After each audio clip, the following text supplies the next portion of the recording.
மாற்றம்னு சொல்லி தமிழ்நாட்டுக்கு ஒரு நல்ல மாற்றத்தை கொண்டு வந்திருக்கீங்க. அதாவது இந்தியாவுக்கு ஒரு பிரச்சனை அப்படின்னு சொன்னா தமிழ்நாட்டில் இருந்து தான் முதல் குரல் வெளியே வரும். ஆனா நம்ம யார வடக்கன்ஸ்ன்னு சொல்லி கிண்டல் பண்ணிட்டு இருந்தோமோ, இன்னைக்கு அவன் அதே நீட் தேர்வுக்காண்டி அவன் அங்க போராட்டம் பண்ணிட்டு இருக்கான்.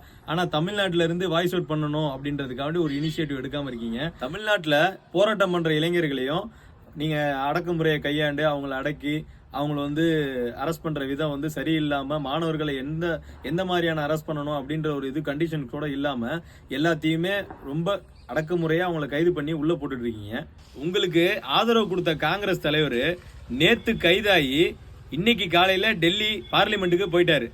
ஆனா நீங்க என்ன பண்றீங்கன்னா, நேத்து ஃபுல்லா கண்டனத்தை பதிவு பண்ணாம காலையில எந்திரிச்சு ஒரு கண்டனத்தை பதிவு பண்றீங்க. அதுவும் எதனால பதிவு பண்றீங்க அப்படின்னா, எதிர்கட்சிகளோட எதிர்ப்புனாலையும் மக்களுடைய தன்னெழுச்சியா மக்கள் திட்ட ஆரம்பிச்சுட்டாங்க, தாவேக்காக்கு எதிராக மாறுதுன்னு தெரிஞ்ச உடனே நீங்க என்ன பண்றீங்கன்னா, அதுக்காண்டி ஒரு போலியா ஒரு கண்டனத்தை பதிவு பண்றேன் அப்படின்னு சொல்லி இதுக்கு காரணமா இருந்த ஒன்றிய அரசை சுட்டி காட்டாம நானும் கண்டனத்தை தெரிவிச்சுக்கிறேன் அப்படின்னு சொல்லி பொதுவா ஒரு ட்வீட்டை போட்டுட்டு இருக்கீங்க.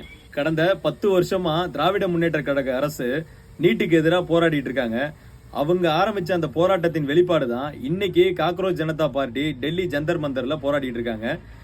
உங்களை சொல்லி என்ன பண்றது, நீங்க ஜனநாயகன் படம் ரிலீஸுக்காண்டி வெயிட் பண்ணிட்டு இருக்கீங்க.